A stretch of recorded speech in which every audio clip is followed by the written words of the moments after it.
O som estridente do despertador rasgou o silêncio do pequeno apartamento, um grito eletrônico que anunciava o início de mais um dia. João Victor, com 25 anos de idade, esticou um braço para fora do cobertor fino e deu um tapa desajeitado no aparelho, silenciando-o. Por alguns segundos, ele permaneceu imóvel, encarando as rachaduras no teto que se assemelhavam a um mapa de um país desconhecido. Era um mapa que ele conhecia bem demais. Cada linha, cada fissura, contava a história de noites mal dormidas, de preocupações que pesavam mais que o próprio cansaço. O cheiro de mofo e de café velho pairava no ar, uma fragrância constante que ele já nem percebia mais. Levantar-se da cama era um ato de pura força de vontade. Seu corpo, moído pela jornada dupla do dia anterior, protestava em cada músculo, em cada articulação. Ele trabalhava como garçom no Le Firmament, um dos restaurantes mais caros e badalados da cidade. Um universo de luxo e ostentação que contrastava violentamente com a sua realidade. A luz pálida da manhã se infiltrava pela única janela do quarto, revelando um espaço modesto, mas organizado. Uma cama de solteiro, um guarda-roupa de madeira escura que já vira dias melhores e uma pequena escrivaninha onde repousava seu bem mais precioso, uma foto. Nela, sua irmã mais nova, Luana, de 18 anos, sorria, abraçada a ele no dia de sua formatura no ensino médio. Aquele sorriso era o combustível que o movia, a razão pela qual ele suportava as longas horas em pé, os clientes arrogantes e o cansaço que parecia nunca ir embora. Luana havia passado no vestibular para medicina, um feito extraordinário, um motivo de orgulho imenso para a família. Mas a universidade era particular e cara, e os custos eram um monstro que ameaçava devorar o sonho dela. E era por isso que João Victor se matava de trabalhar. Cada gorjeta, cada centavo economizado era um tijolo na construção do futuro de sua irmã. Ele tinha prometido a si mesmo que ela não precisaria desistir, que ele faria o que fosse preciso para vê-la com um diploma nas mãos. Ele se arrastou até o banheiro minúsculo, o piso frio chocando seus pés descalços. A água do chuveiro, que demorava uma eternidade para esquentar, caiu sobre seus ombros tensos, lavando o sono, mas não o peso em sua mente. Enquanto se ensaboava, ele repassava mentalmente o roteiro do dia. O turno no restaurante começava às 18 horas, mas ele tinha que chegar pelo menos 1 hora antes para a preparação. Antes disso, ainda precisava passar no mercado, resolver um problema no banco e, se sobrasse tempo, talvez conseguir uns 30 minutos para ler um pouco. Ele sonhava em um dia voltar a estudar, talvez fazer um curso de gastronomia, mas esse era um sonho guardado a 7 chaves em uma gaveta empoeirada de seu coração. A prioridade agora era Luana. Depois do banho, vestiu uma roupa simples, uma calça jeans e uma camiseta e foi para a cozinha, que era praticamente uma extensão da sala. Preparou um café forte e comeu 2 fatias de pão com manteiga, o desjejum de sempre. Enquanto comia, olhou para o celular. Havia uma mensagem de sua mãe. Meu filho, não se esqueça de ligar. Estou com saudades. Se cuida, te amo. Um sorriso cansado brotou em seus lábios. Sua mãe morava no interior e se preocupava constantemente com ele na cidade grande. Ele respondeu rapidamente. Também te amo, mãe. Ligo mais tarde quando sair do trabalho. Fica com Deus. Ele sabia que a ligação só aconteceria de madrugada, quando ele chegasse em casa com os pés inchados e a mente exausta, mas fazia questão de manter essa promessa. O resto da manhã e o início da tarde passaram em um borrão de obrigações. O banco, o mercado, a breve parada em um sebo para folhear alguns livros que não podia comprar. Cada passo na rua movimentada da cidade parecia lembrá-lo de sua posição. Ele via os carros de luxo passando, as pessoas vestidas com roupas de grife entrando em lojas que ele jamais pisaria. Não sentia inveja, exatamente. Era mais uma sensação de invisibilidade, como se ele pertencesse a uma dimensão diferente, um figurante no filme da vida dos outros. E em nenhum lugar essa sensação era mais forte do que em seu local de trabalho. Às 17 horas, João Victor desceu do ônibus lotado a 2 quadras do Le Firmament. A fachada fachada do restaurante era imponente, com uma porta de madeira maciça e janelas que iam do chão ao teto, revelando um interior sofisticado. Ele respirou fundo, endireitou a postura e mudou a chave em sua mente. Ali, ele não era o João Vitor com contas a pagar e sonhos adiados. Ele era parte da engrenagem que fazia aquele lugar mágico funcionar. Entrou pela porta dos fundos, o cheiro de comida cara e produtos de limpeza invadindo suas narinas. O contraste com o cheiro de seu apartamento era gritante. No vestiário dos funcionários, o clima era de uma calma tensa, a quietude antes da batalha. Seus colegas de trabalho já estavam lá, cada um imerso em seu próprio ritual de preparação. Ele trocou sua roupa pela elegância sóbria do uniforme, calça preta impecavelmente passada, camisa branca engomada, um colete cinza e o indispensável avental. Amarrou o laço da gravata borboleta com a precisão de quem já fizera aquilo milhares de vezes. Olhou-se no espelho. O rosto era de um jovem, mas os olhos carregavam um cansaço que não condizia com sua idade. Ele forçou um sorriso. Era o sorriso profissional, aquele que ele vestia junto com o uniforme. Um sorriso que prometia um serviço impecável, que não deixava transparecer nenhum de seus problemas pessoais. Às 17h30, toda a equipe estava reunida no salão principal para o briefing com o maître, um francês chamado Pierre, um homem rigoroso e perfeccionista que não tolerava o menor dos erros. "Bonsoir, equipe", começou ele com seu sotaque carregado. "Hoje a casa está cheia. Todas as mesas reservadas. Teremos a presença do crítico de gastronomia do jornal principal da cidade na mesa 7. Então a atenção deve ser redobrada. Quero perfeição. Sem atrasos na cozinha, sem copos vazios nas mesas, sem rostos amarrados. Vocês são a face do Le Firmament. Ajam como tal." Pierre passou os olhos por cada um deles e seu olhar se demorou um pouco mais em João Vitor. "Vitor, você ficará com a seção da janela. É uma área nobre. Espero que esteja à altura." "Sim, senhor Pierre", respondeu João, a voz firme. Ele gostava da seção da janela. Era onde os clientes mais importantes costumavam se sentar. Significava mais pressão, mas também a possibilidade de gorjetas melhores. Gorjetas que fariam a diferença no fim do mês. As portas se abriram pontualmente às 18h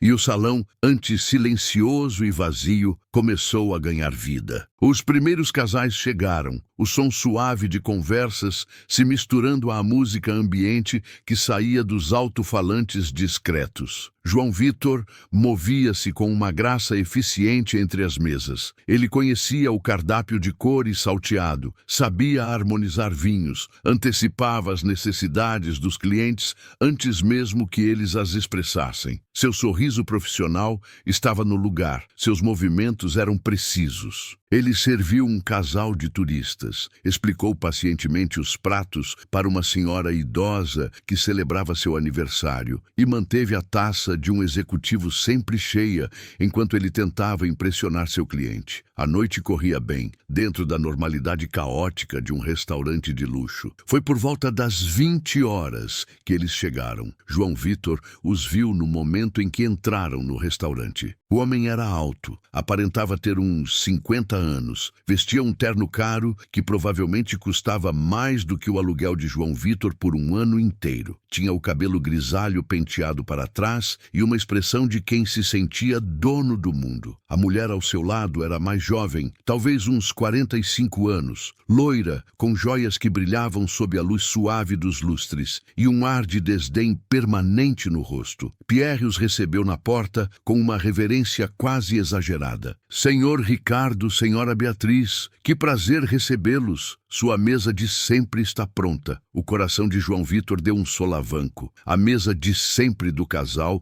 era a maior e mais bem localizada de sua seção. Ele já tinha ouvido falar deles. Ricardo era um empresário poderoso, conhecido tanto por sua fortuna quanto por sua arrogância. Os outros garçons sempre se queixavam quando tinham que atendê-los. Eram exigentes, impacientes e, pior de tudo, mesquinhos na hora da gorjeta. Naquela noite, a má sorte havia caído sobre ele. Ele respirou fundo e se aproximou da mesa, o sorriso profissional firmemente plantado no rosto. "Boa noite, senhor, senhora. Meu nome é João Vitor e serei o garçom de vocês esta noite. Gostariam de começar com uma água, talvez um aperitivo? Ricardo nem sequer olhou para ele. Continuou a examinar o salão com um ar de soberania, como um rei inspecionando seus domínios. Foi Beatriz quem respondeu, sem tirar os olhos do celular. Traga uma garrafa da sua melhor água com gás importada e seja rápido. A voz dela era fria, cortante. Imediatamente, senhora, disse João,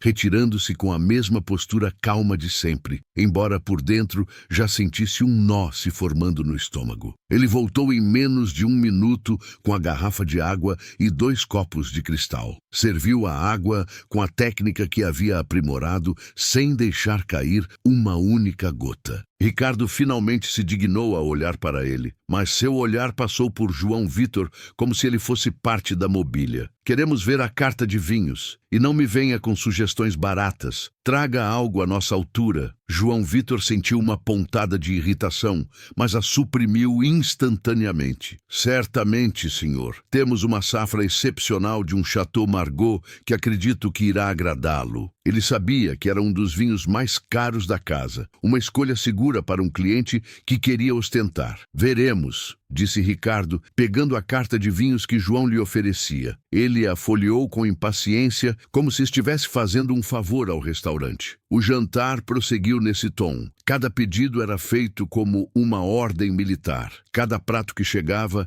era inspecionado com um olhar crítico. Beatriz reclamou que sua salada tinha muito verde. Ricardo disse que seu carpaccio estava cortado de forma amadora. João Vitor pedia desculpas com uma paciência infinita. Oferecia-se para trocar os pratos, mantendo a calma enquanto a cozinha, sob pressão, refazia os pedidos. Ele podia sentir os olhares de seus colegas, mistos de pena e alívio por não estarem em seu lugar. O momento mais tenso veio com o prato principal. Ricardo havia pedido um filé ao ponto e Beatriz um risoto de lagosta. João Vitor serviu os pratos com o máximo cuidado. Ricardo cortou um pedaço da carne, mastigou lentamente e fez uma careta. Garçom! Ele chamou, estalando os dedos. O som ecoou no restaurante, fazendo com que alguns clientes das mesas próximas se virassem. João Vitor sentiu o rosto queimar de vergonha, mas se aproximou prontamente. Sim, senhor. Eu pedi ao ponto. Isso aqui está praticamente cru por dentro. Você é surdo ou apenas incompetente? A voz dele era alta o suficiente para que todos ao redor ouvissem. João Vitor olhou para o filé. Estava rosado por dentro, exatamente como um filé ao ponto deveria ser. Qualquer chefe confirmaria isso, mas discutir com o cliente estava fora de questão. Peço 1000 desculpas, senhor. Levarei de volta à cozinha imediatamente para que passem um pouco mais. Não se dê ao trabalho, disse Ricardo, empurrando o prato para o lado com um gesto de repulsa. Perdi o apetite. É incrível como um lugar com essa fama contrata gente tão despreparada. Você provavelmente não sabe nem a diferença entre um garfo de peixe e um de sobremesa. A humilhação foi como um soco no estômago. João Vitor sentiu o sangue subir ao rosto. Ele queria responder, queria dizer que trabalhava ali há 2 anos, que conhecia cada detalhe de seu ofício, que se orgulhava de seu profissionalismo. Queria dizer que a incompetência não estava nele, mas na arrogância daquele homem que sentia prazer em diminuir os outros. Mas ele engoliu as palavras, engoliu o orgulho. Pensou em Luana, na faculdade, nas mensalidades. Ele precisava daquele emprego. Com a voz embargada, mas ainda controlada, ele disse: Lamento profundamente por sua experiência, senhor. Posso lhe oferecer outra coisa do cardápio? Uma cortesia da casa. Beatriz soltou uma risadinha de escárnio. Cortesia. Querido, nós não precisamos da sua caridade. Apenas retire esses pratos da nossa frente e traga a conta. Não aguento ficar nem mais 1 minuto neste lugar. João Vitor recolheu os pratos praticamente intocados. Suas mãos tremiam levemente. Ele se sentia exposto, julgado por todo o salão. Ao passar pela mesa do crítico de gastronomia, sentiu o olhar do homem sobre ele, e o nó em seu estômago apertou ainda mais. Ele levou os pratos para a cozinha e entregou a comanda para o caixa, pedindo a conta da mesa de Ricardo. Quando voltou com a pequena pasta de couro, colocou-a discretamente sobre a mesa. Ricardo a abriu, mal olhou o valor e tirou um cartão de crédito da carteira, jogando-o dentro da pasta. Rápido, João Vitor foi até o caixa, processou o pagamento e voltou com o comprovante. Obrigado, senhor. Tenham uma boa noite. Ricardo assinou o comprovante e se levantou ajeitando o paletó. Beatriz já estava de pé, retocando o batom com um pequeno espelho. Eles caminharam em direção à saída sem dizer mais uma palavra, sem deixar um único centavo de gorjeta. João Vitor ficou parado ao lado da mesa vazia, sentindo-se oco por dentro. A regra do restaurante era que as gorjetas eram divididas entre a equipe, mas os 10% de serviço eram opcionais, e quando um cliente rico e insatisfeito como aquele não pagava, o prejuízo era de todos, mas a humilhação era só dele. Ele começou a limpar a mesa, recolheu os copos, os talheres, o guardanapo de linho amassado. Foi quando ele viu, debaixo de onde estava o prato de Ricardo, havia uma nota de R$ 20, dobrada de forma displicente. Por um instante, um pingo de esperança surgiu. Talvez ele não tivesse sido tão cruel, afinal. João Vitor pegou a nota. Havia algo escrito nela, uma caligrafia apressada à caneta. Ele desdobrou o dinheiro e leu a frase curta que estava rabiscada ali: para você comprar um pouco de dignidade. Aquele foi o estopim, a dignidade. A única coisa que ele sentia, que ainda tinha, a força que o fazia levantar todos os dias e encarar o mundo com a cabeça erguida, apesar de todas as dificuldades. E aquele homem, em sua torre de marfim, construída com dinheiro e poder, havia tentado arrancar isso dele com uma caneta e uma nota suja. As palavras dançaram diante de seus olhos, queimando sua retina. Uma raiva fria e profunda começou a subir por sua espinha, uma raiva que ele não sentia há muito tempo. Ele amassou a nota na mão, o papel enrugando sob a força de seus dedos. O sorriso profissional finalmente se desfez, dando lugar a uma máscara de pura e silenciosa fúria. Ele olhou na direção da porta por onde o casal havia saído, e uma promessa silenciosa se formou em sua mente. Ele não sabia como nem quando, mas sentia com cada fibra de seu ser que aquilo não terminaria assim. A vida, de alguma forma, encontraria um jeito de acertar as contas, e ele estaria lá para ver. O turno ainda não havia acabado, e ele tinha outras mesas para atender. Ele guardou a nota amassada no bolso, um lembrete ardente daquela noite, e respirou fundo, tentando, sem muito sucesso, recompor a fachada de profissionalismo que havia sido estilhaçada. Mas algo dentro dele havia mudado para sempre. A semente da revolta havia sido plantada. O restante do turno de João Vitor foi uma tortura silenciosa. Ele se movia pelo salão como um autômato, seu corpo executando as tarefas familiares com uma precisão mecânica, enquanto sua mente estava a quilômetros de distância, presa naquele momento de humilhação. Cada sorriso que ele oferecia a um novo cliente parecia uma máscara de gesso pesada e frágil. Ele sentia os olhares curiosos dos outros clientes que haviam testemunhado a cena, sentia a pena nos olhos de seus colegas de trabalho. Cada vez que passava perto da mesa 7, onde o crítico de gastronomia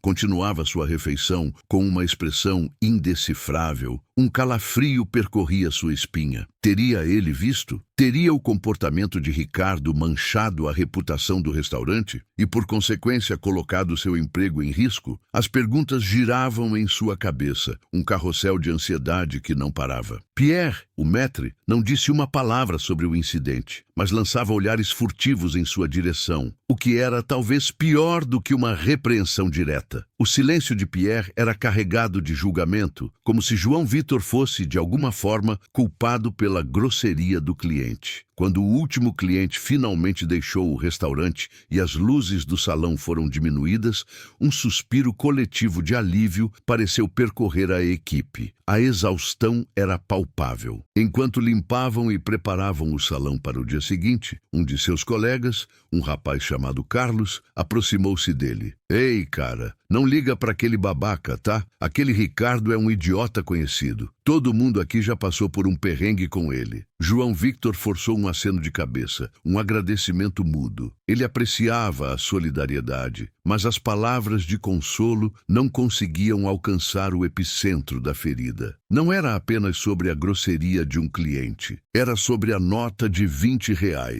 Era sobre a frase escrita nela: para você comprar um pouco de dignidade. Era a intenção deliberada de esmagá-lo, de reduzi-lo a nada. Valeu, Carlos, ele conseguiu dizer, a voz mais rouca do que o normal. No vestiário, ele tirou o uniforme que, de repente, parecia uma fantasia, uma roupa de servo. Vestiu suas roupas simples e, antes de sair, enfiou a mão no bolso da calça. A nota de R$ 20 amassada ainda estava lá, um pequeno monstro de papel enrugado. Ele a alisou sobre a palma da mão e releu a frase. A raiva voltou com força total, uma onda de calor que subiu por seu peito. Ele dobrou a nota cuidadosamente e a guardou na carteira. Não iria jogá-la fora. Não. Aquilo seria seu lembrete. Um lembrete do que ele não queria ser e de onde ele não queria permanecer. A viagem de ônibus para casa foi longa e solitária. Apesar do veículo estar lotado de outros trabalhadores noturnos com rostos tão cansados quanto o dele. As luzes da cidade passavam pela janela como borrões coloridos, um espetáculo de uma vida vibrante da qual ele não se sentia parte. Ele encostou a cabeça no vidro frio e fechou os olhos, mas a cena no restaurante se repetia em sua mente em um loop infinito. O estalar de dedos de Ricardo, a risada de escárnio de Beatriz, a sensação de todos os olhos sobre ele. A humilhação era um gosto amargo na boca, um veneno que se espalhava lentamente por suas veias. Ele se sentia impotente, uma formiga diante de um gigante. Que chances ele tinha contra alguém como Ricardo, um homem que podia comprar e vender pessoas como ele sem sequer pensar a respeito? A frustração era um nó na garganta, tão apertado que doía. Ao chegar em seu prédio, o silêncio da noite foi quebrado apenas pelo som de seus próprios passos na escada gasta. Abriu a porta do apartamento e foi recebido pela mesma quietude de sempre. O cheiro de mofo, o mapa de rachaduras no teto. Tudo parecia mais opressivo, mais sufocante do que antes. O luxo do Le Firmament, com seus talheres de prata e taças de cristal, tornava a pobreza de seu lar ainda mais evidente, mais cruel. Ele jogou a chave sobre a mesinha e sentou-se no sofá velho, o corpo pesado como chumbo. Não teve forças nem para acender a luz. Ficou ali, no escuro, apenas com a luz da lua filtrada pela janela, mergulhado em seus pensamentos sombrios. Então, ele se lembrou de sua promessa. Pegou o celular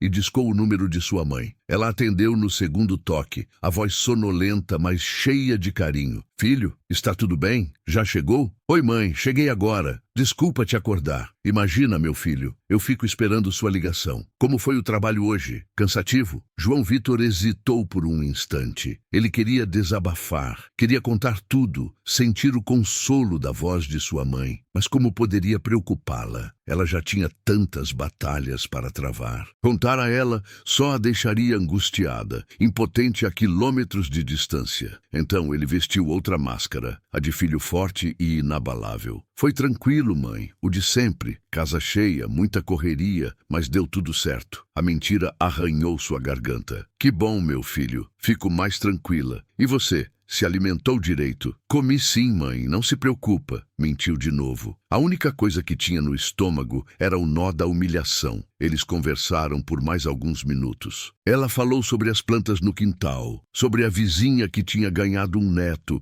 sobre como estava orgulhosa dele e de Luana. Cada palavra de orgulho era uma faca no coração de João Victor. Ele se sentia uma fraude. Como ela poderia se orgulhar de alguém que permitia ser tratado daquela forma? A Luana ligou hoje, disse a mãe, a voz iluminada. Ela está tão animada com as aulas, disse que está aprendendo tanta coisa. Ela te mandou um beijo e disse que te ama muito. Ela sabe que tudo isso é graças a você, meu filho. Aquilo o atingiu em cheio. Luana, o sorriso dela na fotografia, o futuro dela. Ele fechou os olhos com força. Era por isso. Era tudo por ela. A raiva e a humilhação deram lugar a uma onda de determinação feroz. Ele não podia desistir, não podia se deixar abater. Eu também amo muito ela, mãe. Diga a ela para focar nos estudos, que do resto eu cuido. Você é um anjo, meu filho. Que Deus te proteja sempre. Depois de desligar, o silêncio do apartamento pareceu ainda mais profundo. Ele se levantou, foi até a cozinha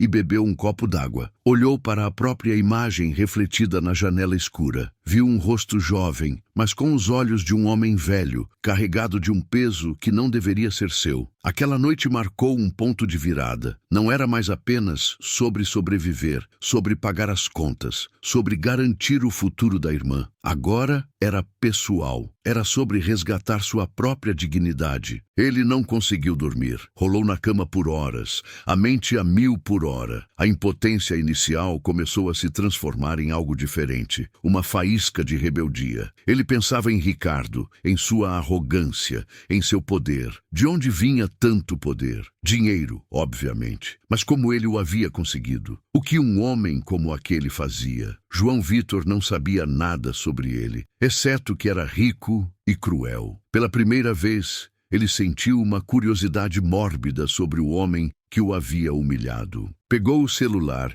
e, movido por um impulso, digitou o nome Ricardo no buscador, junto com o nome do restaurante. Os resultados foram imediatos. Ricardo Montenegro, um dos maiores empresários do setor imobiliário da cidade. Dono da construtora Montenegro, uma gigante responsável por dezenas de empreendimentos de luxo. Havia fotos dele em colunas sociais, sempre ao lado de políticos e outras celebridades. Sua esposa, Beatriz, era uma figura constante, sempre com um sorriso forçado e joias deslumbrantes. Ele leu várias matérias. Falavam de seu sucesso, de sua visão de negócios, de sua filantropia de fachada, doando migalhas de sua fortuna para projetos que lhe rendiam ainda mais isenção de impostos e boa publicidade. Mas escondido entre os artigos elogiosos, João Vitor encontrou algo mais. Notícias antigas sobre processos judiciais, acusações de práticas trabalhistas abusivas, disputas por terrenos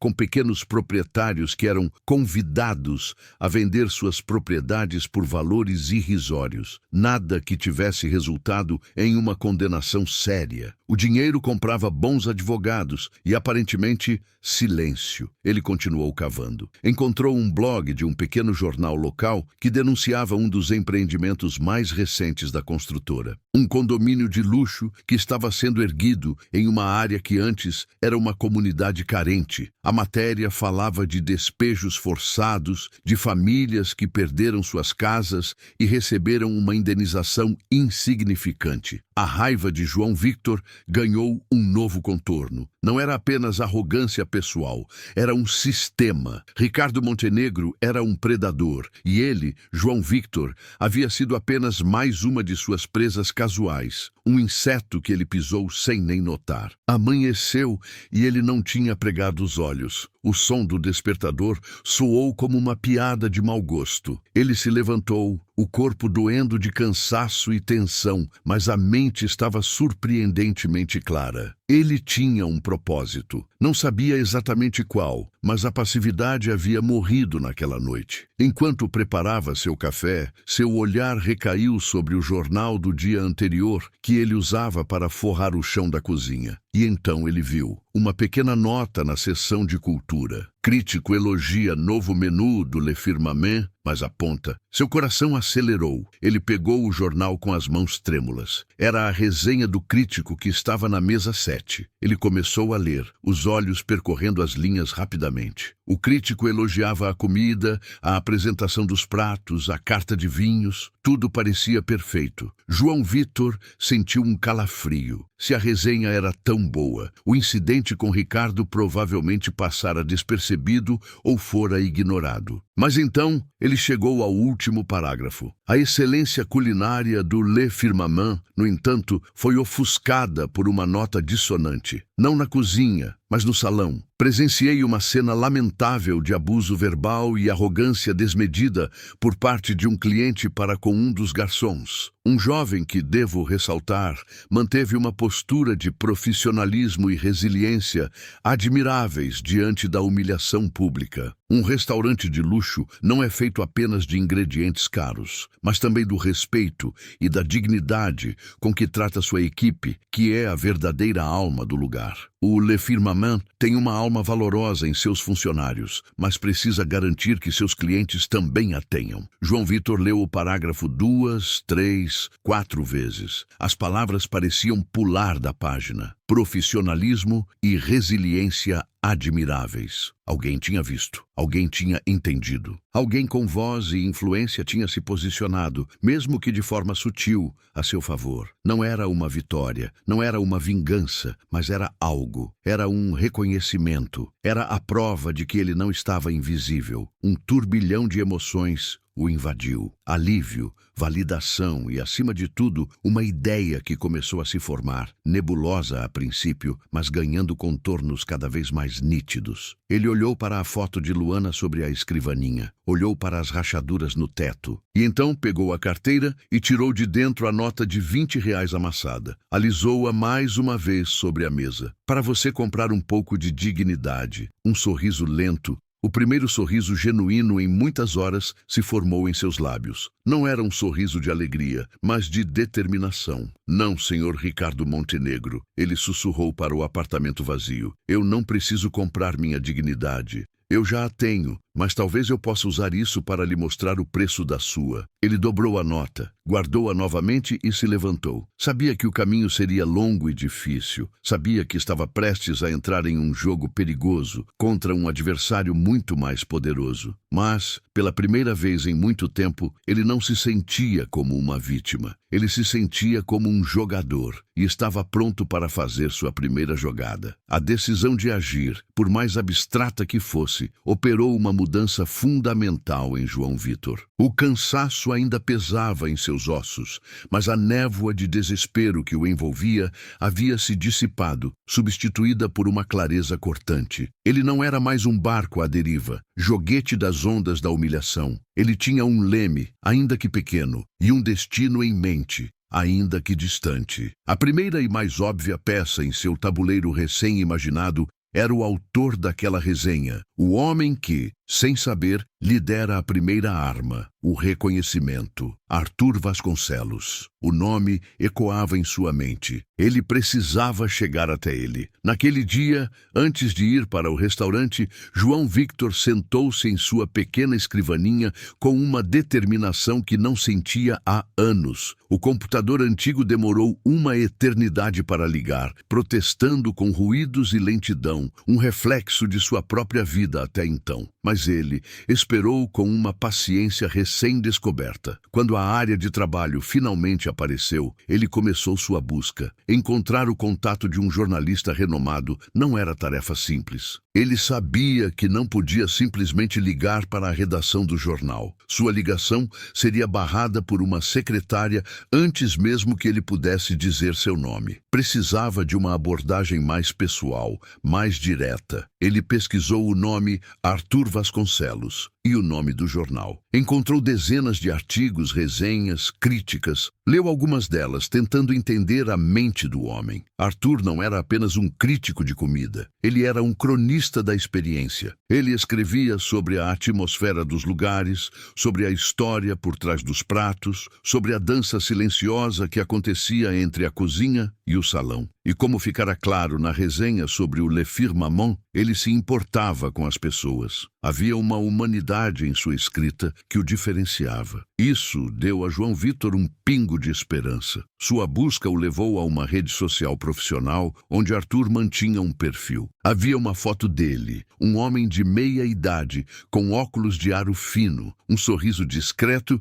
e um olhar inteligente. Havia um botão para enviar mensagem. Seu coração bateu mais forte. Era aquilo, uma linha direta. Mas o que dizer? A mensagem precisava ser perfeita. Não podia soar como a de um fã desesperado, nem como a de alguém que queria tirar proveito da situação. precisava ser concisa, respeitosa e, acima de tudo, digna. Ele passou quase 1 hora redigindo a mensagem. Abriu um editor de texto e escreveu a primeira versão. Prezado Sr. Vasconcelos, o senhor não me conhece, mas eu sou o garçom sobre o qual o senhor escreveu em sua última crítica. Queria dizer que o senhor estava certo sobre aquele cliente e agradecer por ter notado. Ele leu e releu. Não, parecia fraco, quase patético. Apagou tudo e começou de novo. Caro Arthur Vasconcelos, li sua crítica sobre o Le Firmament e fiquei muito tocado com suas palavras. Como garçom daquela noite, sua percepção sobre o ocorrido significou muito para mim. Obrigado. Melhor, mas ainda parecia que ele estava se colocando no papel de vítima. Ele não queria a pena de Arthur, queria seu respeito. Respirou fundo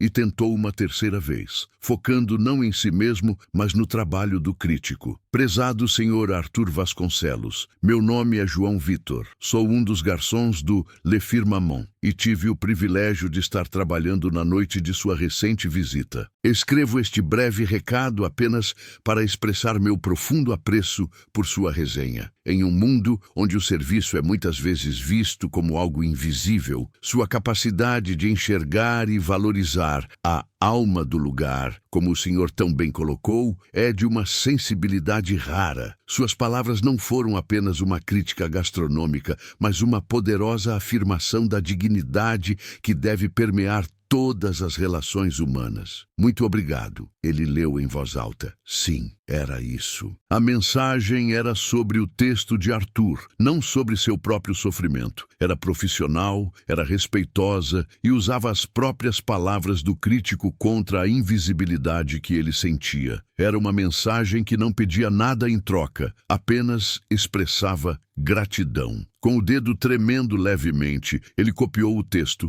colou na caixa de mensagem da rede social e clicou em enviar. No instante em que a mensagem desapareceu na vastidão da internet, ele sentiu um misto de pânico e alívio. Tinha feito sua jogada. Agora restava esperar. Naquela noite, no restaurante, algo estava diferente. A resenha de Arthur Vasconcelos havia circulado entre a equipe. Durante o briefing, Pierre, o maître, estava visivelmente tenso. Ele falou sobre a importância de manter o padrão da casa e, pela primeira vez, mencionou o incidente, ainda que de forma velada. Como alguns de vocês devem ter lido, recebemos uma crítica majoritariamente positiva, mas com uma ressalva importante sobre o tratamento dispensado à nossa equipe por certos clientes. Quero que saibam que a direção do Le Firmament valoriza cada um de vocês. Situações de desrespeito não serão toleradas. João Vitor quase riu. Que piada. Se a crítica não tivesse sido publicada em um jornal de grande circulação, o incidente teria sido varrido para debaixo do tapete. E ele provavelmente teria levado uma bronca por provocar o cliente. Mas agora, por causa da visibilidade, a direção precisava fingir que se importava. Carlos lhe deu um soquinho de leve no ombro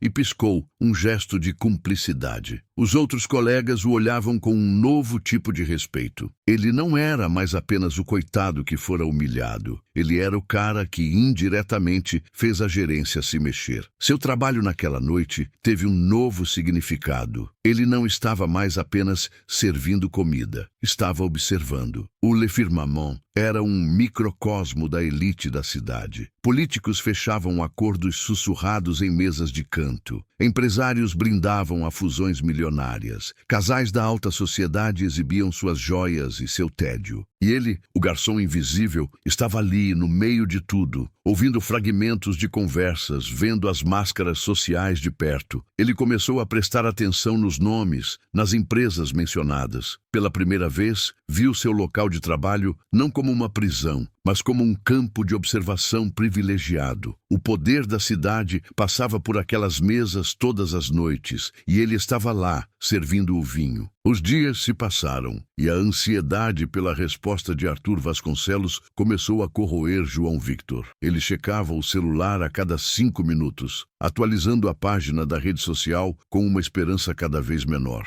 Talvez Arthur nem tivesse lido a mensagem. Talvez a tivesse lido e ignorado, considerando-a irrelevante.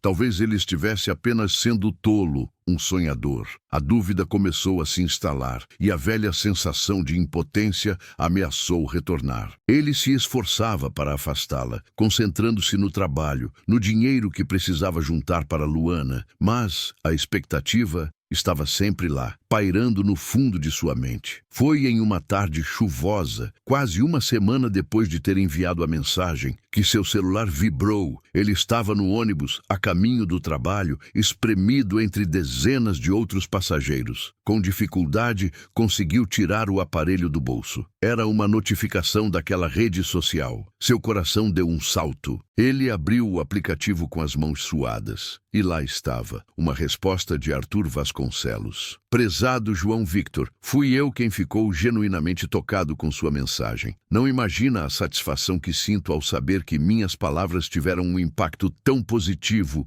e que alcançaram exatamente a pessoa que me inspirou a escrevê-las. Muitas vezes, nós, jornalistas, escrevemos para um público anônimo e ter um retorno como o seu é um presente raro. Sua postura naquela noite não foi apenas profissional, foi um ato de força silenciosa que me impressionou profundamente. Eu adoraria, se você tiver interesse e disponibilidade, conversar um pouco mais sobre suas experiências e sua visão do universo da gastronomia do ponto de vista de quem está na linha de frente. Acredito que eu teria muito a aprender. Que tal um café em algum dia da próxima semana? Fica por minha conta, claro. Atenciosamente, Arthur Vasconcelos. João Victor teve que ler a mensagem 3 vezes para acreditar. Não era apenas uma resposta educada, era um convite. Arthur Vasconcelos, o crítico mais respeitado da cidade, queria ouvi-lo, queria aprender com ele. A validação foi tão intensa que ele sentiu os olhos marejarem. O barulho do ônibus, a chuva batendo na janela, as pessoas ao seu redor, tudo desapareceu. Por um instante, havia apenas ele e aquelas palavras na tela do celular. Palavras que abriam uma porta que ele nem sabia que existia. Ele mal conseguiu se conter. A vontade era de responder imediatamente, um sim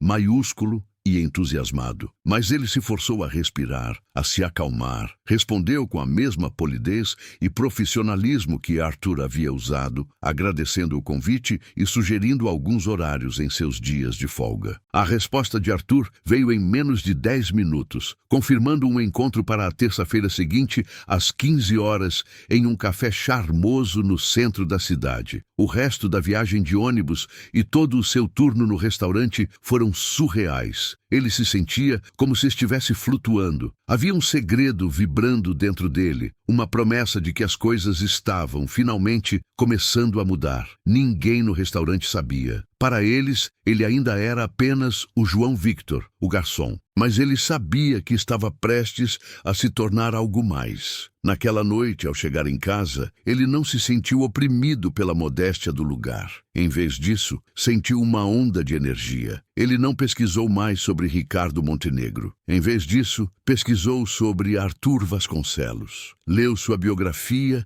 descobriu que ele havia escrito livros, que era um defensor de pequenos produtores e de práticas justas na indústria de alimentos. Ele era um homem de princípios. Isso solidificou a convicção de João Victor de que ele podia confiar em Arthur, que aquela conversa não seria apenas um café, mas uma oportunidade real. Ele passou os dias seguintes se preparando, não como quem se prepara para uma prova, mas como quem se prepara para uma batalha importante. Pensou no que diria, em como contaria sua história sem parecer um coitado, em como transformaria sua experiência pessoal em uma reflexão maior sobre o setor em que trabalhava. Ele não queria apenas falar sobre Ricardo Montenegro, queria falar sobre todos os Ricardos e Beatrizes que existiam, sobre a invisibilidade e o descaso que tantos de seus colegas enfrentavam todos os dias. Na terça-feira, ele acordou cedo. Escolheu sua melhor roupa, que ainda era simples, uma calça jeans escura e uma camisa de botão que ele passara com o maior cuidado. Ele se olhou no espelho. Não era o garçom do Le Firmament, nem o rapaz preocupado com as contas. Era um homem indo a um encontro que poderia definir seu futuro. No bolso, ele não levava a nota de R$20. Ele a deixara em casa, guardada em uma gaveta. Não precisava mais daquele lembrete físico. A humilhação estava gravada em sua memória, mas agora não era mais uma âncora, e sim um trampolim. Ele chegou ao café 15 minutos adiantado. O lugar era aconchegante, com cheiro de grãos torrados e livros antigos. Ele escolheu uma mesa discreta e esperou, o coração batendo no ritmo acelerado da expectativa. Pontualmente às 15 horas, ele viu Arthur Vasconcelos entrar pela porta. Era exatamente como na foto, mas com uma presença calorosa que a imagem não capturava. Arthur olhou ao redor, seus olhos encontraram os de João Victor, e ele abriu um sorriso amigável. Enquanto o crítico caminhava em sua direção,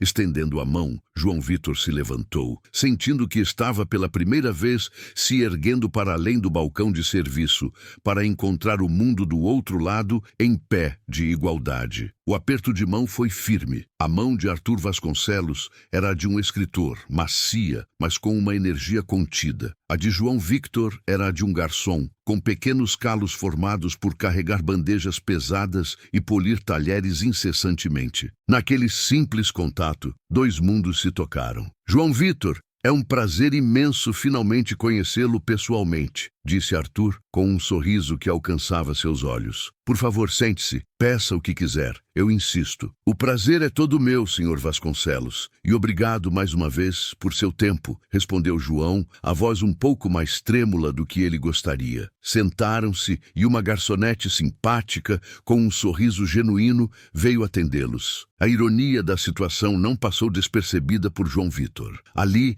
estava ele, do outro lado da mesa, sendo servido. Ele pediu apenas um café expresso. Arthur pediu o mesmo. O silêncio que se seguiu enquanto esperavam os cafés não foi constrangedor. Era um silêncio de observação mútua. João Victor via um homem que, apesar de sua fama, parecia desprovido de qualquer arrogância. Vestia-se de forma simples, mas elegante, e seu olhar era atento, curioso. Arthur, por sua vez, via um jovem cuja postura era uma mistura de humildade e uma dignidade inabalável. Havia uma seriedade em seus olhos que ia além de sua idade. Foi Arthur quem quebrou o silêncio. Sabe, João Victor, eu preciso ser honesto. Sua mensagem me pegou de surpresa. Uma grata surpresa. Na minha profissão, a gente se acostuma a ser o observador, a ficar do lado de fora. É raro quando alguém de dentro da cena que descrevemos nos procura. E mais raro ainda quando é com a elegância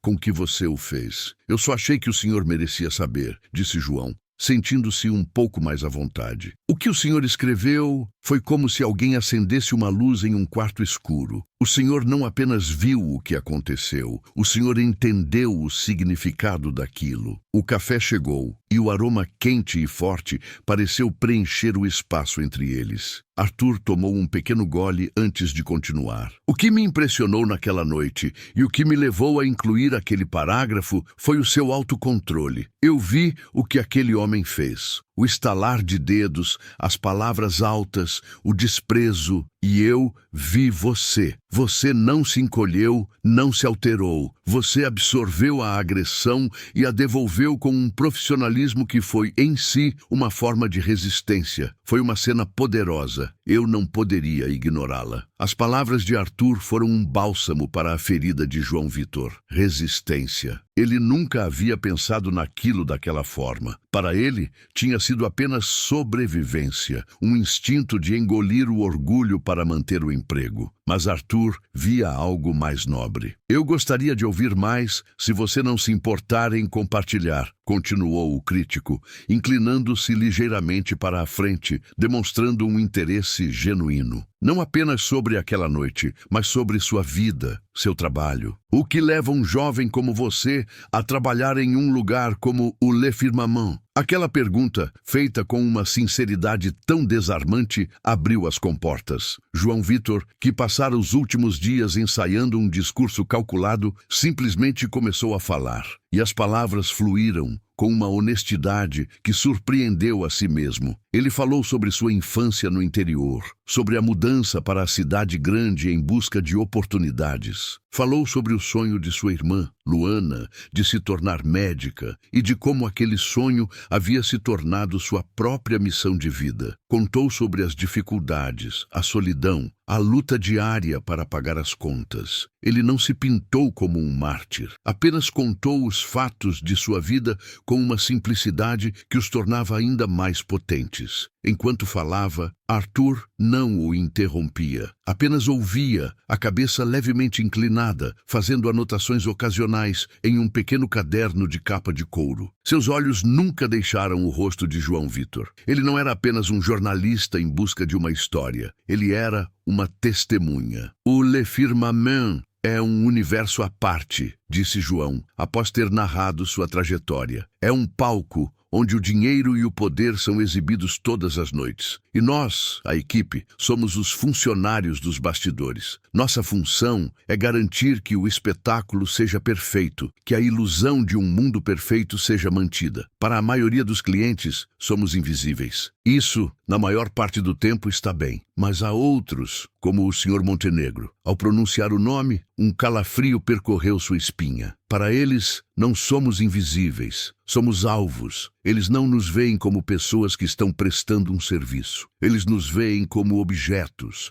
como uma extensão da mobília, sobre os quais eles podem descontar suas frustrações, exercitar seu poder. É um jogo para eles, um jogo de humilhação. Ele então descreveu em detalhes a sequência de eventos daquela noite, as reclamações infundadas, os insultos velados que se tornaram abertos, a forma como Beatriz riu. Ele descreveu a sensação de ter todos os olhos do salão sobre ele, a queimação da vergonha. O pior de tudo, continuou João, a voz baixando para um sussurro, é que você não pode reagir. Você tem que sorrir, tem que pedir desculpas, mesmo quando a culpa não é sua. Porque o cliente tem sempre razão, especialmente quando ele paga uma conta de 4 dígitos. Qualquer reação sua pode custar seu emprego, e eu não posso perder esse emprego. Minha irmã depende dele. Arthur parou de escrever, pousou a caneta ao lado do caderno e seu rosto assumiu uma expressão grave. O que você descreve é uma forma de violência, João Victor. Uma violência psicológica que é tão ou mais danosa que a física, porque deixa cicatrizes invisíveis. João Vitor sentiu um nó se formar em sua garganta. Ele nunca havia verbalizado seus sentimentos daquela forma,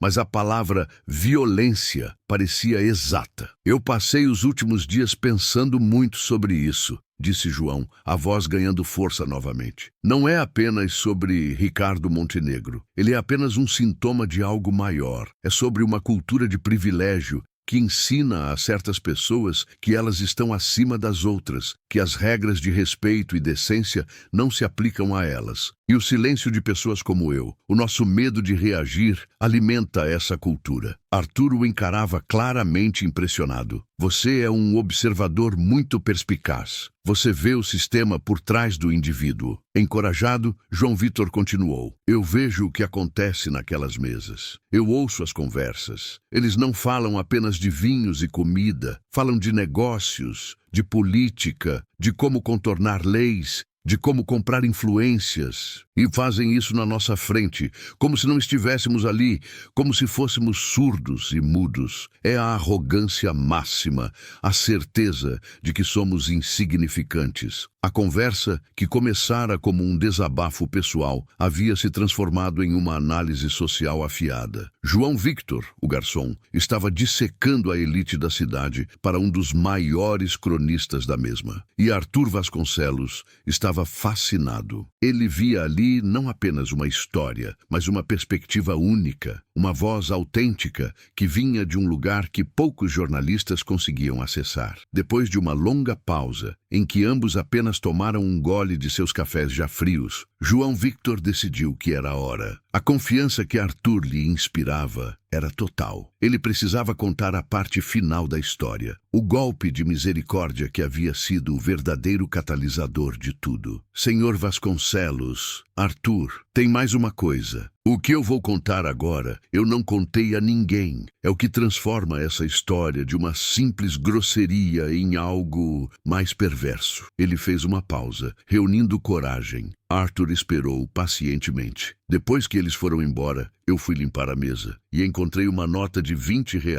Por um segundo, eu pensei que talvez ele tivesse deixado como uma gorjeta irônica, mas havia algo escrito nela. João Vitor engoliu em seco. Estava escrito: para você comprar um pouco de dignidade. Se o ar na pequena mesa já era denso, agora ele parecia sólido. Arthur Vasconcelos ficou imóvel. Seu rosto, antes expressivo e caloroso, tornou-se uma máscara de pedra. Uma raiva fria e controlada emanava dele. Ele não disse nada por quase 1 minuto. Apenas encarou João Victor e em seu olhar havia uma mistura de incredulidade e fúria. O desgraçado, Arthur sussurrou, a palavra soando como um veneno. Ele não apenas o humilhou, ele tentou precificar sua alma, colocar um valor na sua dignidade. Ele balançou a cabeça lentamente. Isso ultrapassa todos os limites da decência humana. Naquele momento, João Victor soube que tinha um aliado. A reação de Arthur não foi de pena, mas de indignação. Uma indignação compartilhada. Arthur fechou seu caderno. A conversa havia mudado de patamar. Já não era mais uma entrevista ou uma troca de gentilezas. Havia se tornado uma aliança. João Victor, disse ele, a voz firme e decidida, o que você me contou hoje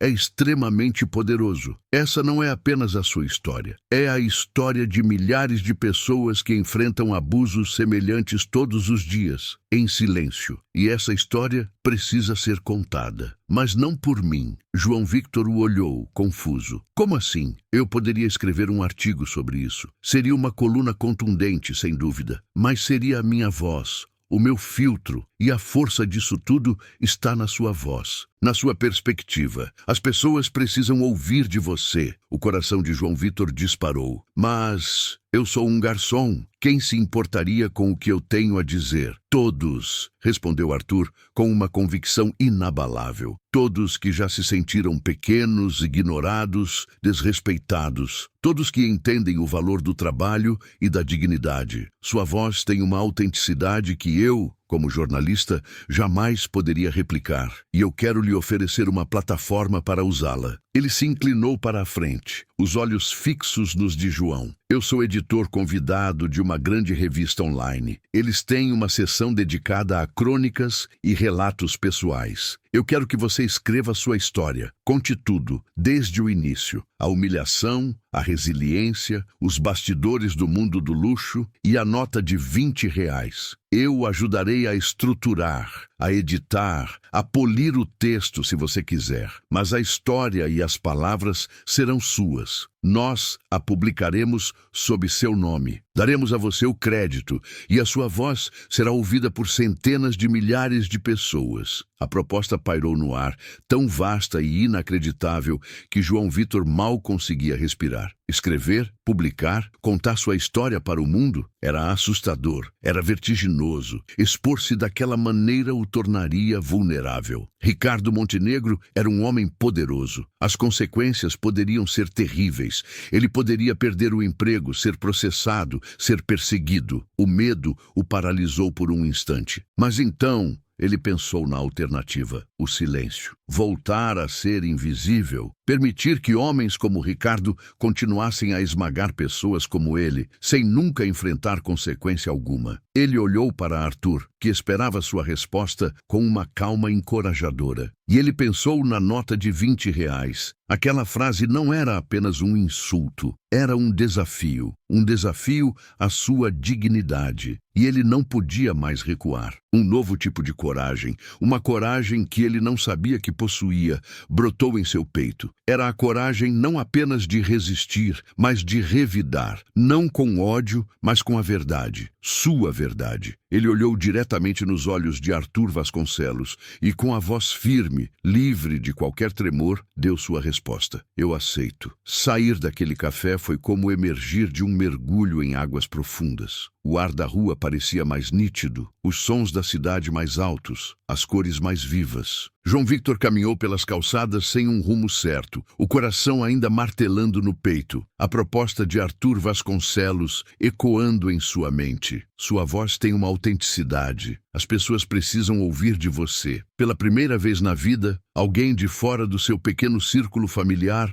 o via não pelo uniforme que vestia ou pela bandeja que carregava, mas pelo que ele era por dentro. Alguém via valor em seus pensamentos, em suas palavras. A sensação era uma mistura inebriante de euforia e pânico absoluto. Ele aceitara. A palavra tão simples, dita com uma convicção momentânea, agora pesava sobre ele com a força de um contrato irrevogável. Naquela noite, em seu apartamento, a realidade da tarefa que tinha pela frente se abateu sobre ele. A escrivaninha de madeira, antes um simples móvel, agora parecia um altar de sacrifício. O computador antigo, um portal para um mundo desconhecido e perigoso. Ele sentou-se, abriu um documento em branco e encarou o cursor piscando. Era um pequeno ponto de luz pulsando na imensidão branca, zombando dele. Escrever. Parecia tão simples quando Arthur disse: mas como começar? Como transformar a raiva, a humilhação e anos de observações silenciosas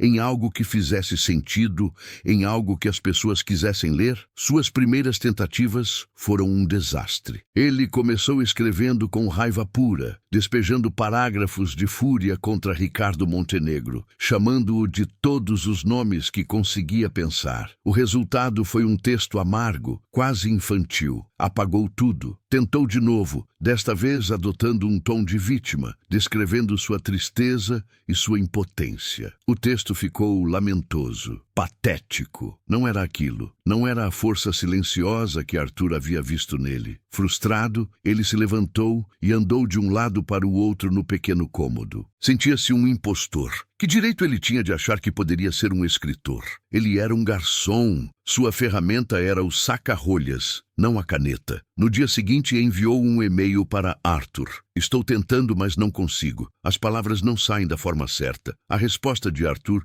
chegou em menos de 1 hora. João Vitor, isso é perfeitamente normal. É o medo da página em branco. Ninguém acerta na primeira tentativa. Minha sugestão: não tente escrever um artigo. Esqueça a revista. Esqueça o público. Apenas me conte a história. Escreva um longo e-mail para mim, como se estivesse conversando com um amigo. Conte tudo o que você me contou no café e mais. Não se preocupe com a estrutura, com a gramática, com nada. Apenas coloque tudo para fora. A verdade bruta. Nós encontraremos a beleza nela depois. O conselho de Arthur foi a chave que destravou algo dentro dele. Naquela noite, ele abriu o e-mail e começou a escrever. Não para um público anônimo, mas para Arthur. Caro Arthur, você me pediu para contar a história. E então, ele escreveu. Escreveu por horas a fio, noite adentro. Escreveu sobre o cheiro do restaurante ao amanhecer, sobre o peso da bandeja no fim de um turno de 12 horas. Escreveu sobre os diferentes tipos de clientes. Os gentis,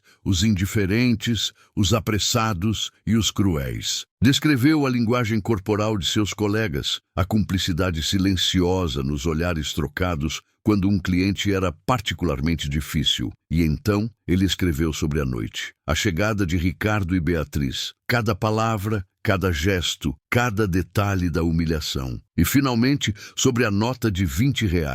Ele não poupou detalhes, não mediu as palavras. Foi um exorcismo. Quando finalmente clicou em enviar, já passava das 4 da manhã. Ele estava completamente exausto, mas sentia um alívio imenso, como se tivesse tirado um peso de suas costas e o colocado no mundo digital. A colaboração entre os dois começou de fato a partir daquele e-mail. Arthur respondeu no dia seguinte, elogiando a honestidade e a força do relato. É isso, João Victor. A matéria-prima está toda aqui. Agora vamos lapidá-la. Durante as semanas seguintes, eles trabalharam incansavelmente, trocavam e-mails quase todos os dias. Arthur lhe enviava trechos de seu próprio texto, reestruturados. Ele nunca mudava as palavras de João Victor, mas as organizava, criava um fluxo, uma narrativa. Ele fazia perguntas que forçavam João a se aprofundar. O que você sentiu exatamente nesse momento? Tente descrever a sensação física da vergonha. Por que você acha que pessoas como ele agem dessa forma? Qual é a fonte desse desprezo? Arthur não era apenas um editor, era um terapeuta, um mentor. Ele estava ensinando João Victor a pensar como um escritor, a encontrar a história universal em sua experiência particular. Um dos conselhos mais importantes de Arthur foi: não faça deste um ataque pessoal a Ricardo Montenegro. Ele é o seu personagem, o seu exemplo, mas a história é maior que ele. Se você focar apenas nele, parecerá uma vingança. Se você o usar para ilustrar um problema social, se tornará um manifesto. Seguindo essa orientação, o texto começou a tomar forma. Deixou de ser um simples desabafo para se tornar uma crônica poderosa. João Victor usou a noite da humilhação como fio condutor, mas entrelaçou nela outras histórias, outras observações. Falou da copeira que chorou no vestiário porque um cliente gritou com ela por um erro que não cometeu. Falou do manobrista que trabalhava sob chuva e sol por um salário mínimo e era tratado como se não existisse. Ele deu voz aos invisíveis. O texto estava se tornando um retrato pungente e cortante da dinâmica de poder que se desenrolava todos os dias por trás do verniz do luxo. Enquanto isso, sua vida no Le Firmament continuava, mas sob uma nova luz. O trabalho se tornou um campo de pesquisa. Cada mesa que servia, cada pedido que anotava, era material para seu texto. Ele se tornou um observador ainda mais atento, quase um antropólogo disfarçado. Ele notava os detalhes que antes passavam despercebidos. A forma como um homem rico interrompia sua esposa constantemente. A maneira como um político tratava o garçom com uma falsa bonomia que não escondia seu desprezo. Ele ouvia fragmentos de conversas sobre paraísos fiscais, sobre demissões em massa, sobre formas de burlar a fiscalização ambiental. Tudo isso alimentava sua escrita, dando-lhe uma riqueza de detalhes e uma autoridade que a tornavam inquestionável. Seu comportamento mudou sutilmente. Havia uma nova confiança em sua postura,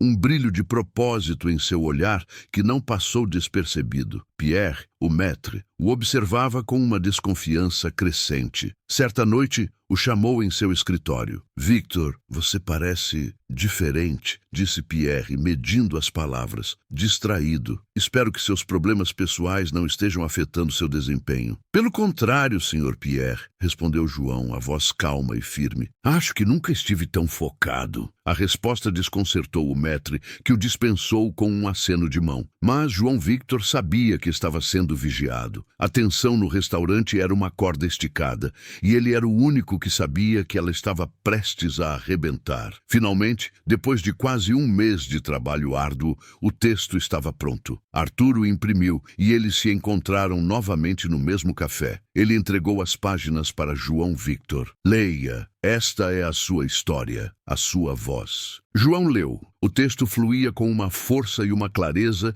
que o deixaram sem fôlego. Era sua dor, sua raiva, suas observações, mas organizadas com a habilidade de um mestre. Era emotivo sem ser sentimental. Era crítico sem ser panfletário. Era simplesmente a verdade. No final, o último parágrafo era sobre a nota de R$ 20. Ele descrevia como a guardara. Não como um símbolo de humilhação, mas como um recibo. O recibo do preço que a sociedade cobra pela invisibilidade. E terminava com uma pergunta simples: quanto vale a dignidade de quem lhe serve o jantar? Quando terminou de ler, seus olhos estavam úmidos. Ele olhou para Arthur sem palavras. «E então?» perguntou o crítico. «É perfeito», conseguiu dizer João. Arthur sorriu. «Nós demos um título provisório. O preço da dignidade. O que você acha?» João Victor acenou com a cabeça. Era o título exato. «Agora vem a parte difícil», disse Arthur, o tom de voz sério. «Eu enviei para a editora-chefe da revista. Ela leu e ficou chocada. Ela quer publicar na próxima edição como matéria de capa da seção de comportamento. Isso significa que terá um alcance gigantesco, mas significa também que não haverá como voltar atrás. Ricardo Montenegro vai ler. Seus advogados vão ler. O dono do Le Firmament vai ler. Eles saberão que foi você. As consequências são imprevisíveis, João Victor. Você pode perder seu emprego, pode enfrentar um processo. Você precisa ter certeza absoluta de que é isso que você quer. Era o momento da verdade, o ponto de não retorno. Todo o medo que ele havia suprimido durante o processo de escrita voltou com força total. O rosto de Luana veio à sua mente. O aluguel, as contas. Ele estava arriscando tudo. Sua segurança, seu sustento, o futuro de sua irmã. Seria loucura. Seria um suicídio profissional. Mas então ele se lembrou do rosto de Ricardo Montenegro, da risada de Beatriz, da sensação de ser reduzido a um nada. Lembrou-se de seus colegas, de seus rostos cansados e de sua dignidade silenciosa. Se ele recuasse agora, estaria traindo não apenas a si mesmo, mas a todos eles. Estaria aceitando o seu lugar de invisibilidade para sempre. Estaria, de fato, vendendo sua dignidade por medo. Ele olhou para as páginas impressas em suas mãos. Aquilo não era mais apenas um texto, era a sua voz. Era a sua arma, e ele havia trabalhado duro demais para construí-la, para agora deixá-la em silêncio. Ele respirou fundo, sentindo o peso e a liberdade daquela decisão. Olhou para Arthur, o homem que havia acreditado nele, e deu sua resposta final, sem um pingo de dúvida na voz. Sim, eu tenho certeza. Podem publicar. Arthur o observou por um longo momento, e então acenou com a cabeça, um olhar de profundo respeito em seus olhos. A matéria será publicada online na sexta-feira, à meia-noite. Faltavam 3 dias. 3 dias que pareciam uma vida inteira. João Vitor voltou para casa sentindo-se como um soldado na véspera de uma grande batalha. O medo estava lá, um nó frio em seu estômago, mas também havia uma calma estranha. A calma de quem fez a escolha certa, por mais aterrorizantes que fossem as consequências. Na quinta-feira à noite, seu último turno antes da publicação, ele trabalhou com uma atenção e um cuidado redobrados. Cada prato que servia, cada boa noite que dizia, parecia uma despedida. Ele não sabia se voltaria a pisar naquele salão como garçom. Ao chegar em casa, naquela madrugada de sexta-feira, ele não tentou dormir. Fez um café e sentou-se em frente ao computador. O relógio no canto da tela marcava as horas, os minutos, os segundos. 23h57, 23h58, 23h59. Ele abriu o site da revista e esperou. Quando o relógio marcou meia-noite, ele apertou o botão para atualizar a página e lá estava, na manchete principal, com uma foto discreta de uma bandeja de garçom em preto e branco, estava o título, O Preço da Dignidade, e abaixo, uma linha que fez seu mundo inteiro parar, por João Vitor Almeida. Ele tinha usado seu nome completo. Pela primeira vez, seu nome não estava em um crachá, mas em uma manchete. A bomba havia sido lançada. Agora, era só esperar a explosão. O clique do mouse ao atualizar a página foi o som mais alto que João Victor já ouvira no silêncio de seu apartamento. E então, o mundo explodiu. A princípio foi apenas um número, um pequeno contador de visualizações no canto da página do artigo. 100, 200, 500. Em menos de 10 minutos, já passava de 1000. Ele observava os números subindo com uma fascinação aterrorizada, como se assistisse a um incêndio se alastrando por uma floresta seca. Cada novo número era uma pessoa lendo sua história, sua dor, seu nome. Era como se estivesse nu em uma praça pública. Logo abaixo do texto, a seção de comentários começou a ganhar vida. O primeiro comentário foi curto. Que força, João Victor. Obrigado por compartilhar. O segundo. Eu também trabalho como garçonete e passo por isso todos os dias. Você não está sozinho. E então veio o terceiro, o quarto, uma avalanche. As pessoas não estavam apenas lendo, elas estavam se conectando. Compartilhavam suas próprias histórias de humilhação no trabalho, expressavam sua raiva contra a arrogância dos ricos, ofereciam palavras de apoio e solidariedade. Em poucos minutos, a sessão de comentários se tornou um mural de desabafos coletivos, um grito uníssono de uma classe de trabalhadores que se sentia, como ele, invisível. Ele lia, os olhos arregalados, sentindo um arrepio percorrer seu corpo. Ele não havia escrito apenas a sua história, havia escrito a história de todos eles. Ele abriu uma rede social e pesquisou pelo título do artigo. O link já estava sendo compartilhado centenas de vezes. Pessoas marcavam amigos, figuras públicas, jornalistas. A frase, o preço da dignidade, começou a se espalhar. Em menos de uma hora, o artigo havia deixado de ser apenas uma matéria em uma revista online para se tornar um fenômeno viral, um assunto que dominava as conversas da madrugada na internet. O nome de João Victor Almeida estava atrelado a ele, para o bem e para o mal. O sol começou a raiar, pintando o céu de tons de laranja e roxo, mas João Victor não tinha pregado os olhos. A exaustão era um zumbido distante, abafado pela adrenalina que corria em suas veias. Foi quando seu celular, até então silencioso, começou a sua própria sinfonia do caos. A primeira ligação foi de sua mãe. "Meu filho, o que está acontecendo?" A voz dela era uma mistura de pânico e orgulho. "Sua tia me ligou. Ela viu seu nome na internet. Estão falando de você no grupo da família." "O que você fez, João Victor?" Ele passou a meia hora seguinte acalmando-a, explicando a situação da forma mais branda possível,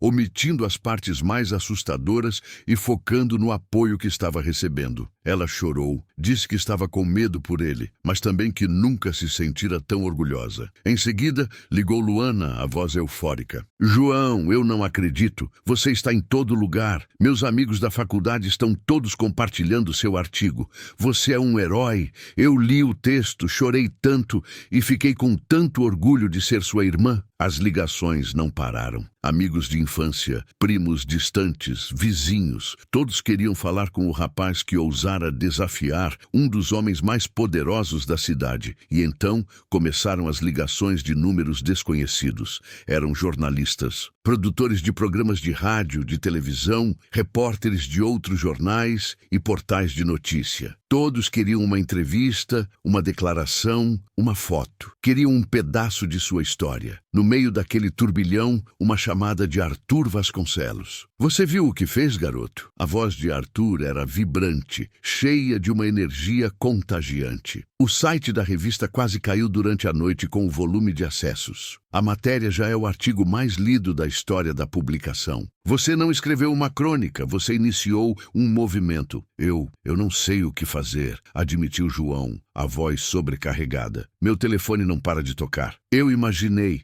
disse Arthur, o tom ficando mais sério. "Ouça, João Victor, a partir de agora, você precisa ser cuidadoso. A maré está a seu favor, mas a outra parte ainda não reagiu. E eles vão reagir. Não fale com nenhum outro veículo de imprensa ainda. Deixe a poeira assentar um pouco. E aconteça o que acontecer, não se sinta pressionado a fazer nada que não queira." O aviso de Arthur era profético. A reação do Le Firmament não tardou. Por volta das 10 da manhã, João Victor recebeu uma ligação de um número bloqueado. Era Pierre. A voz do maître, normalmente tão controlada e arrogante, era um fio de nervosismo e raiva contida. "Almeida!" Ele começou sem qualquer formalidade. "A diretoria do restaurante viu sua publicação. Consideramos isso uma quebra de confiança indesculpável e uma violação de todas as cláusulas de confidencialidade do seu contrato. Você está demitido por justa causa, com efeito imediato. Não precisa mais aparecer para buscar suas coisas. Nós as enviaremos para o seu endereço e espere notícias de nosso departamento jurídico." A ligação terminou antes que João pudesse dizer uma única palavra. Ele encarou o celular mudo. Estava demitido. Era esperado, mas a frieza e a velocidade do golpe o deixaram sem ar. A porta de seu sustento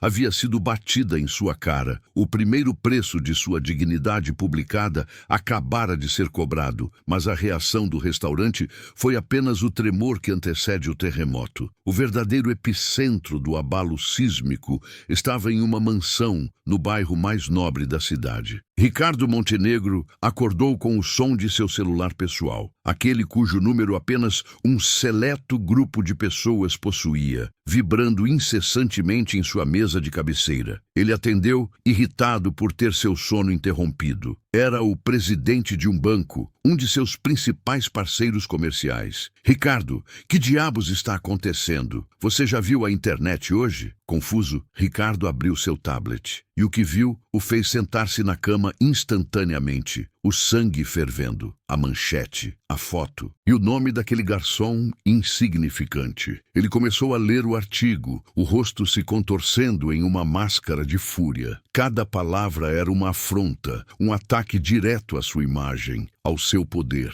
A descrição de sua arrogância, a menção à sua esposa e, o pior de tudo, a revelação da nota de R$ 20. Um detalhe tão pequeno, tão trivial, que ele mal se lembrava, agora transformado em uma arma de destruição em massa contra sua reputação. Beatriz entrou no quarto, o rosto pálido, o celular na mão. Ricardo, você viu? Minhas amigas estão me ligando, o grupo do clube, todos estão comentando, estão nos chamando de monstros. Como aquele vermezinho ousou fazer isso? Cale a boca, Beatriz, gritou Ricardo jogando o tablet na cama. Saia daqui, me deixe pensar. Ele não estava acostumado a ser desafiado, muito menos por alguém que ele considerava abaixo de um inseto. A humilhação pública era uma experiência nova para ele, e o sabor era insuportavelmente amargo. Isso não era um problema de relações públicas, era uma insubordinação intolerável, era uma declaração de guerra. Sua primeira ligação foi para o chefe de seu time de advogados, um homem impiedoso chamado Dr. Nogueira. Eu quero que você destrua esse garçom, rosnou Ricardo ao telefone. Eu quero que você o processe por cada centavo que ele não tem. Calúnia, difamação, danos morais, o que for. Quero que ele se arrependa do dia em que nasceu. E eu quero um comunicado de imprensa pronto em 1 hora. Negue tudo, chame-o de mentiroso, de oportunista, e inverta essa história agora. Menos de 1 hora depois, a construtora Montenegro emitiu um comunicado oficial. Era uma obra-prima da agressão corporativa. O texto chamava as alegações de João Victor de fantasiosas e caluniosas. Descrevia-o como um ex-funcionário com histórico de insubordinação, uma mentira deslavada, e afirmava que a história era uma tentativa desesperada de extorsão e busca por fama. O comunicado terminava anunciando que a empresa estava tomando todas as medidas legais cabíveis para reparar os danos causados à reputação do Sr. Montenegro e de sua família. A estratégia, no entanto, foi um tiro no pé. A internet, que já estava do lado de João Victor, reagiu ao comunicado com fúria redobrada. A tentativa de um bilionário de esmagar um trabalhador com o peso de seu poder corporativo apenas confirmou a narrativa do artigo, a arrogância de quem se acha acima do bem e do mal. A hashtag Eu Acredito no João Victor surgiu e, em poucas horas, tornou-se o assunto mais comentado do país. O efeito Streisand foi imediato e devastador. A história, que já era grande, tornou-se gigantesca. Jornais internacionais começaram a noticiar o caso. O garçom que desafiou o bilionário virou manchete global. João Victor assistia a tudo de seu pequeno apartamento, sentindo-se como o olho de um furacão. Ele estava no centro de tudo, mas em uma calmaria aterrorizante. A demissão, o comunicado de Montenegro, a explosão da hashtag de apoio. Tudo parecia um sonho febril. Ele estava assustado, mas a onda de apoio público o sustentava. Ele não estava mais sozinho. No final da tarde, a campainha tocou. Era um motoboy, com um envelope grande e grosso nas mãos. Entrega para João Victor Almeida. Ele assinou o recibo, o coração na boca. O envelope era pesado, com o timbre de um dos escritórios de advocacia mais caros do país, Nogueira em Associados. Suas mãos tremiam tanto que ele mal conseguiu abri-lo. Dentro havia dezenas de páginas de um jargão legal denso e intimidador. Era uma notificação extrajudicial. Uma ordem para que ele, em um prazo de 24 horas, publicasse uma retratação completa, admitindo ter mentido em seu artigo. Caso contrário, seria processado por danos morais em uma quantia que ele não conseguiria pagar nem que trabalhasse por 1000 vidas. 50 milhões de reais. O número dançou diante de seus olhos. 50 milhões. Era uma cifra tão absurda, tão desconectada de sua realidade, que parecia uma piada, mas não era. Era uma arma. Uma forma de dizer, nós vamos te enterrar em processos, em dívidas, em preocupações. Vamos transformar sua vida em um inferno até você quebrar. Ele deixou os papéis caírem sobre a mesa. O peso da realidade o atingiu com a força de um trem. Todo o apoio online, Todas as hashtags, todas as palavras de encorajamento pareciam insignificantes diante daquela ameaça fria e calculada. Ricardo Montenegro não estava apenas reagindo, ele estava contra-atacando com todo o poder de sua fortuna. O troco da vida, que parecera tão doce pela manhã, agora revelava seu lado amargo. A guerra havia começado e ele estava no campo de batalha, desarmado, enfrentando um tanque de guerra com um estilingue. O medo, que estivera contido pela adrenalina, agora o engolia por inteiro. O envelope do escritório de advocacia Nogueira em Associados ficou sobre a mesa de João Victor como um artefato tóxico irradiando medo. A cifra de 50 milhões de reais era uma arma de aniquilação psicológica, projetada para esmagar qualquer resquício de coragem. E por um tempo, funcionou. O furacão de apoio nas redes sociais, que horas antes o elevara, agora parecia distante e inútil. As hashtags não pagariam os advogados. Os comentários de solidariedade não o defenderiam num tribunal. A realidade fria e brutal da lei, quando usada como um porrete pelos ricos, abateu-se sobre ele. O medo era uma presença física no pequeno apartamento, um frio que se instalava nos ossos, paralisando-o. Ele sentou-se no sofá velho e ficou a olhar para os papéis, a mente vazia de tudo, exceto do pânico. Ele pensou em ligar para Luana, para a sua mãe, mas o que diria? Que tinha arruinado tudo? Que a sua tentativa de defender a sua dignidade os tinha colocado a todos em risco de uma dívida impagável? A vergonha começou a misturar-se com o medo. Talvez Ricardo Montenegro tivesse razão. Talvez ele fosse apenas um garçom insignificante que ousara desafiar os deuses e agora seria fulminado. O telefone tocou várias vezes, mas ele não atendeu. Não queria falar com jornalistas, não queria falar com ninguém. Queria apenas que o mundo desaparecesse. Foi o som insistente da campainha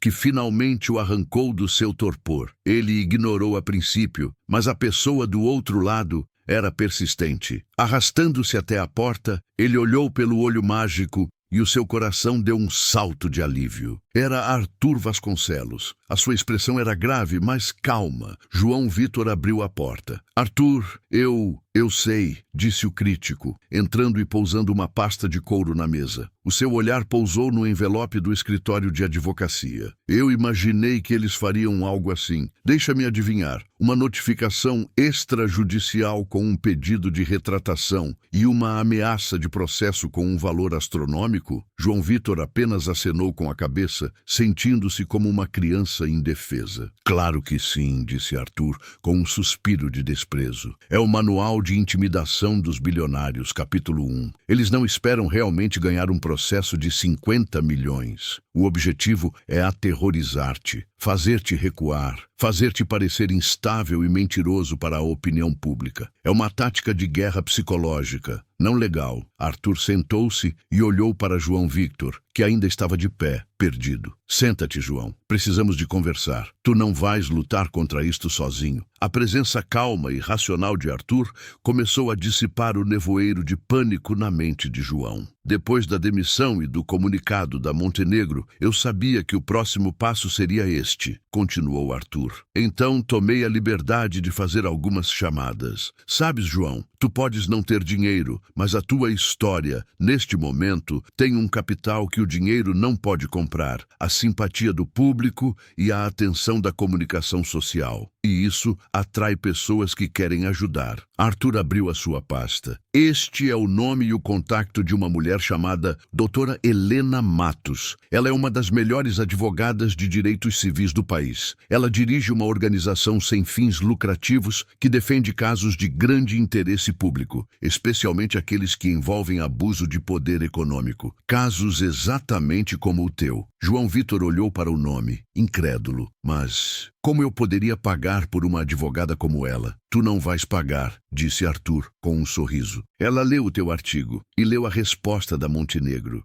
E está furiosa. Ela quer pegar no teu caso pro bono.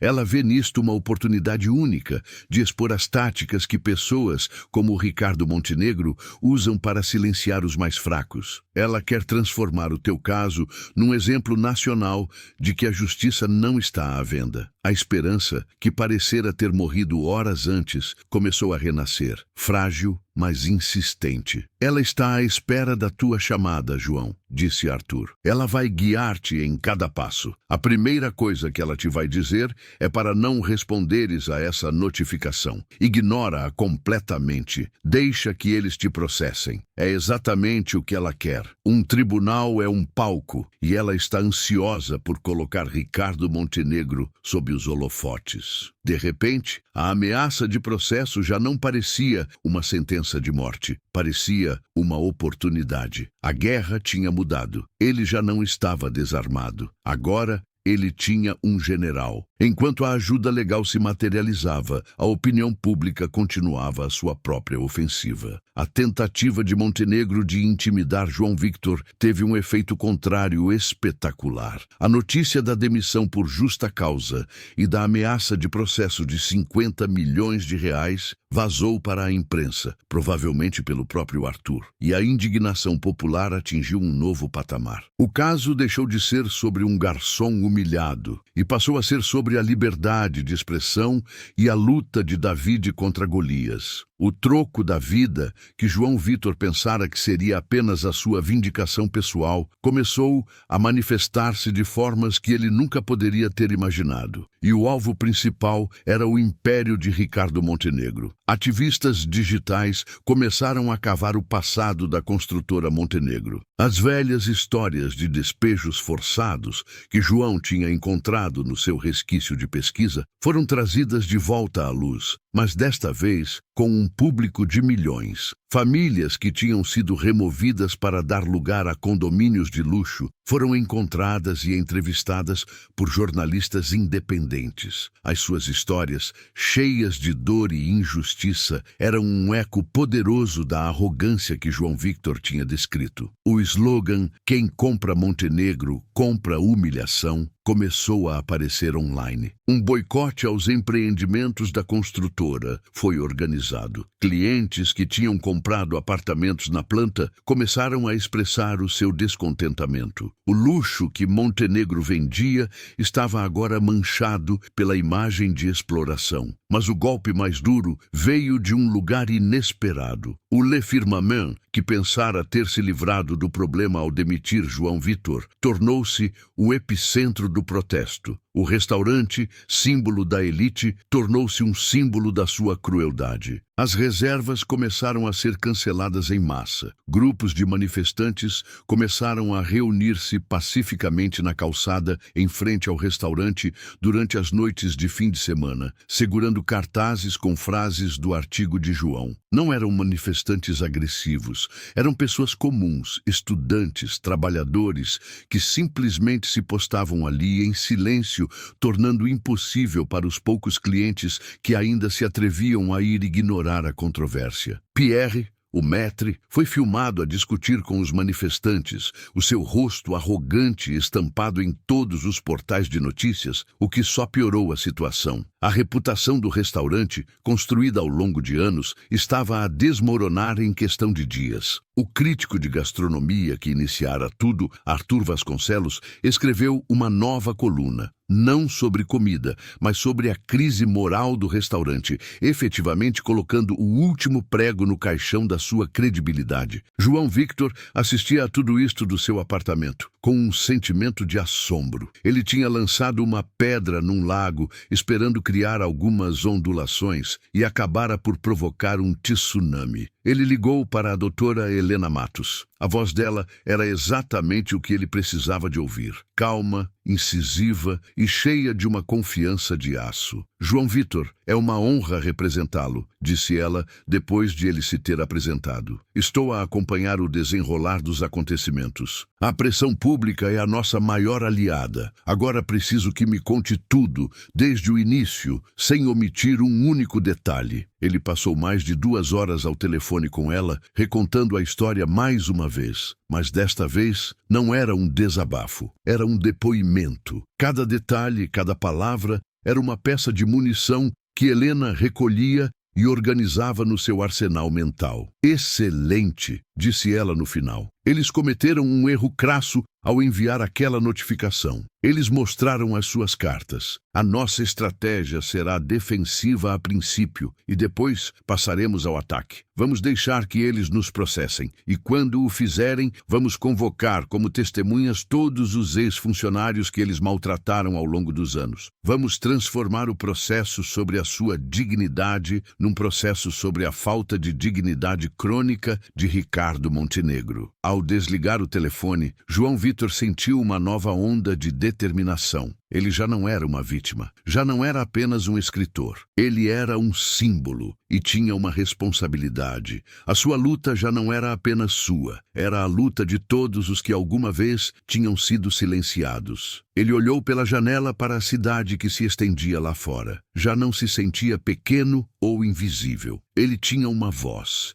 E agora tinha também uma espada. A vida tinha dado o troco, mas a batalha estava longe de terminar. Na verdade, estava apenas a começar. E ele, o garçom, estava pronto para ir a tribunal. O orgulho de um homem como Ricardo Montenegro era uma fera selvagem e irracional. Encurralado pela opinião pública, ridicularizado nas redes sociais e vendo o nome da sua família e da sua empresa ser arrastado na lama, ele fez exatamente o que a sua arrogância lhe ditou. Ignorou os conselhos dos seus gestores de crise, que imploravam por um pedido de desculpas estratégico, e deu a ordem final aos seus advogados. A fera, em vez de recuar, atacou. A notícia explodiu em todos os portais. A construtora Montenegro tinha oficialmente protocolado o processo de 50 milhões de reais por difamação contra o ex-garçom João Vitor Almeida. Para Ricardo, era uma demonstração de força, um grito de que ele não seria intimidado. Para o resto do mundo, foi a confirmação final de tudo o que João Victor tinha escrito. Foi o bilionário a usar o seu poder financeiro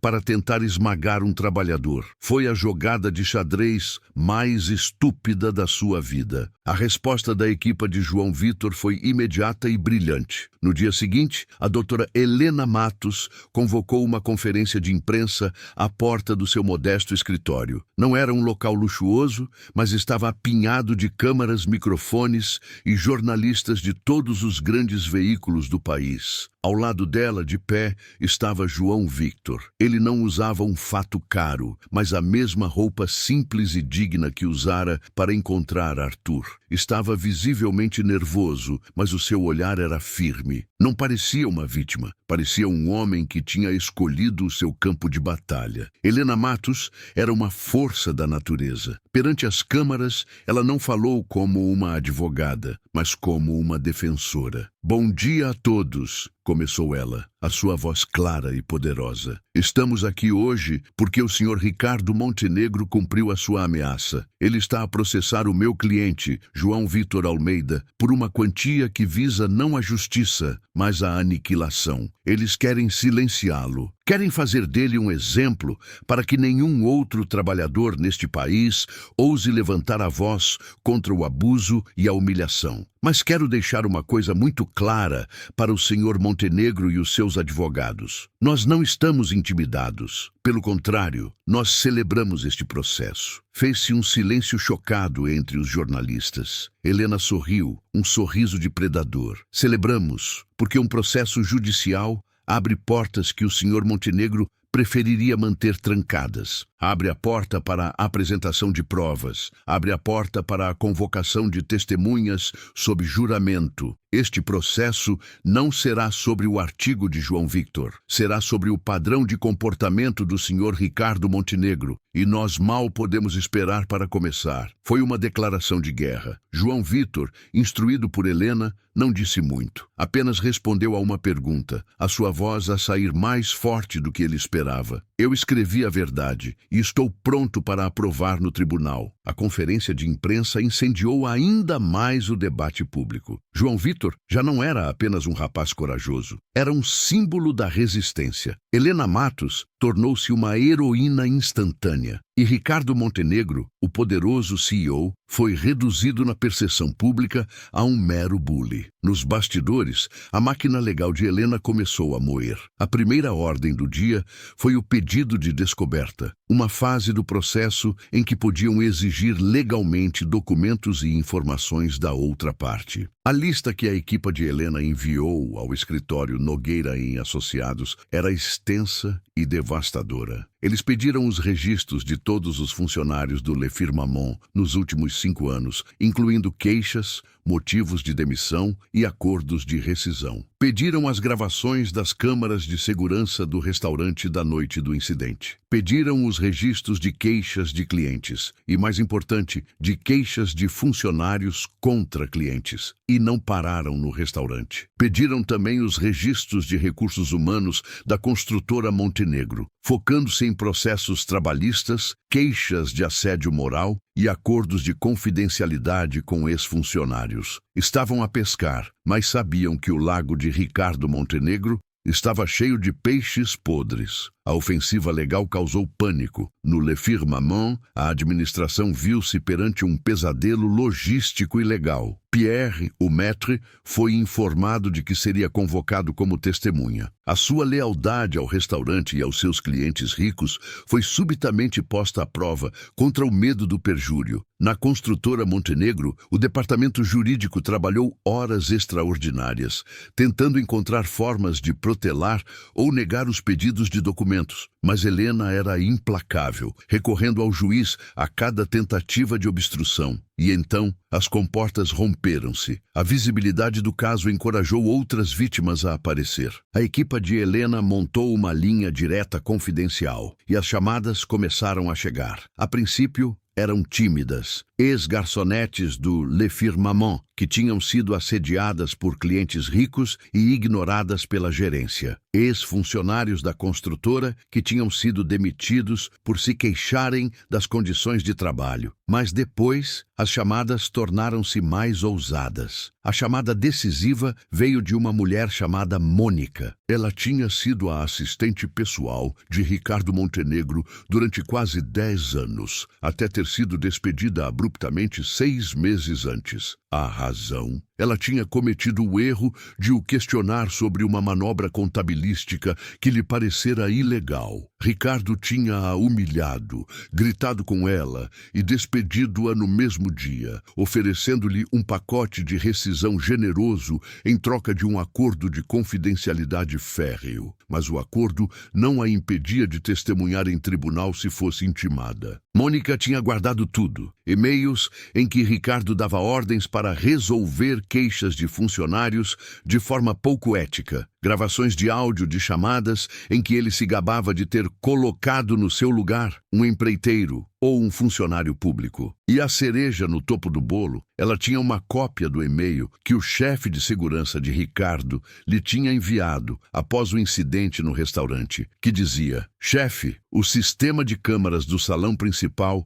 apresentou uma falha e, infelizmente, não gravou nada da sua mesa na noite passada, tal como solicitado. Era a prova de que Ricardo tinha deliberadamente destruído provas. Era obstrução de justiça. Quando Helena Matos ouviu aquilo, soube que tinha ganhado a guerra. Do outro lado, o mundo de Ricardo Montenegro estava a ruir. O boicote estava a ter um efeito real nas vendas. Os parceiros de negócios estavam a tornar-se distantes. Os convites para eventos sociais secaram. Ele e Beatriz tornaram-se párias no seu próprio círculo. As discussões entre eles eram constantes. Beatriz culpava-o pela sua teimosia, por não ter simplesmente pedido desculpa no início. Ricardo, incapaz de admitir o erro, culpava-a a ela, ao garçom, ao mundo. Tornou-se um homem isolado, a definhar na sua mansão, rodeado por uma equipa de advogados que lhe trazia más notícias todos os dias. A descoberta da existência de Mônica e das provas que ela possuía foi o golpe final. O Dr. Nogueira, o seu advogado, foi brutalmente honesto. Ricardo, a situação é insustentável. Se formos a julgamento, a Mônica vai testemunhar. As gravações vão ser tornadas públicas. O e-mail sobre as câmaras de segurança vai enterrá-lo. Já não se trata de ganhar ou perder um processo de difamação. Trata-se de evitar acusações criminais e a destruição total da sua empresa. Temos de fazer um acordo. Ricardo, pela primeira vez na sua vida, sentiu o sabor da derrota total. Estava encurralado, sem saída. Com a voz embargada pela fúria e pela humilhação, ele deu a sua permissão. Uma semana depois, João Vitor estava sentado no escritório de Helena Matos. Arthur Vasconcelos estava ao seu lado. Helena deslizou um documento pela mesa em sua direção. Eles renderam-se, disse ela, com um tom de satisfação contida. Esta é a primeira oferta de acordo deles. João Vitor pegou no papel. Os termos eram estonteantes. Eles ofereciam-se para retirar o processo de 50 milhões de reais. Obviamente, ofereciam-se para pagar todos os seus custos legais. Ofereciam-se para emitir um pedido de desculpas público, redigido pela equipa de Helena. E, finalmente, ofereciam-lhe uma indemnização. O número fez com que João Vitor sentisse tonturas. 5 milhões de reais. 5 milhões. Era dinheiro suficiente para pagar a faculdade de Luana, comprar uma casa para a sua mãe, começar o seu próprio negócio e ainda assim ter o suficiente para nunca mais se preocupar com dinheiro na vida. Era uma vitória esmagadora.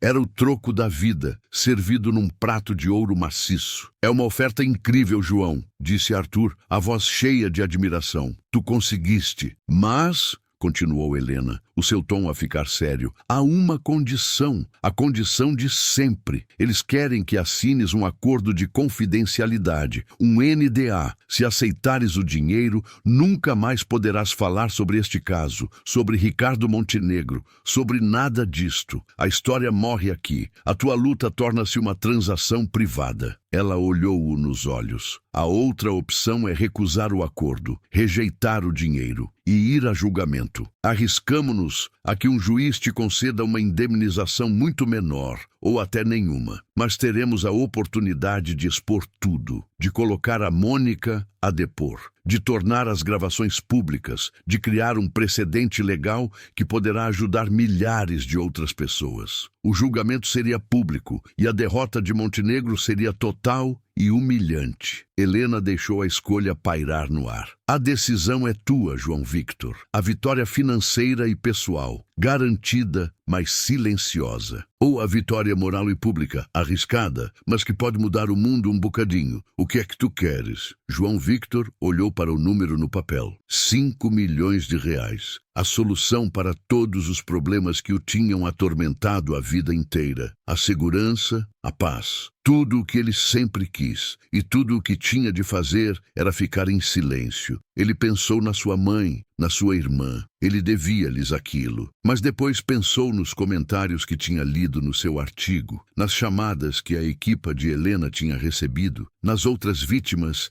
que não tinham tido a sorte de ter um Arthur ou uma Helena para as ajudar. Se ele aceitasse o dinheiro, a luta dele seria em vão. Ele teria comprado o seu silêncio. Teria, no final, deixado que Ricardo Montenegro precificasse a sua voz, tal como tinha tentado precificar a sua dignidade com uma nota de 20 reais. A pergunta de Helena ecoou na sua mente. O que é que ele queria? O que é que valia mais? O silêncio no escritório de Helena Matos era denso, pesado com o peso de 2 futuros. Num, a vida de João Vitor seria transformada pelo conforto e pela segurança financeira. No outro, a sua luta seria imortalizada, mas o seu futuro pessoal permaneceria incerto. Ele olhou para o papel, para o número com os seus 6 zeros, a brilhar como o ouro do diabo. 5 milhões. Era o fim de todas as suas preocupações. Era a formatura de Luana garantida, com os melhores materiais, sem que ela precisasse de se preocupar com nada. Era uma casa para a sua mãe,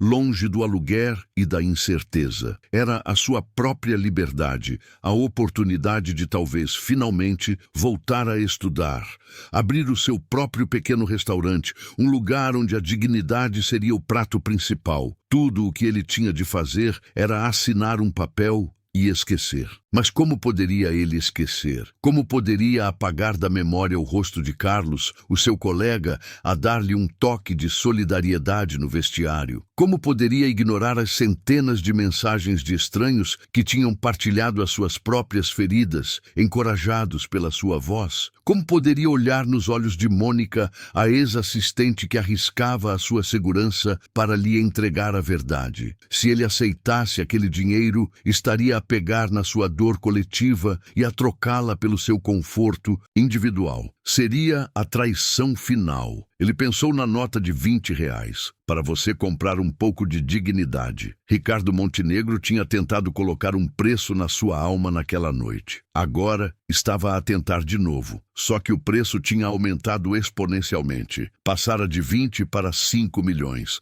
mas o princípio era o mesmo. Era o dinheiro a comprar o silêncio. Era o poder a ditar os termos da verdade. João Victor ergueu os olhos do papel. Olhou para Arthur, o homem que lhe tinha ensinado o poder de uma história. Olhou para Helena, a mulher que lhe tinha mostrado o poder da lei quando usada para a justiça. E ele soube, com uma clareza que o inundou por completo, que a sua escolha já tinha sido feita há muito tempo, no momento em que decidira escrever a primeira palavra. Ele empurrou suavemente o papel de volta para o centro da mesa. Não, disse ele, a sua voz calma, mas com um peso de convicção inabalável. Eu não vou assinar. Helena Matos observou-o, o seu rosto impassível a esconder a emoção que sentia. Arthur, no entanto, não conseguiu esconder um sorriso largo e orgulhoso. A minha dignidade não tem um preço, Helena, continuou João Victor, nem a de todas as pessoas que este homem humilhou. Se eu aceitar isto,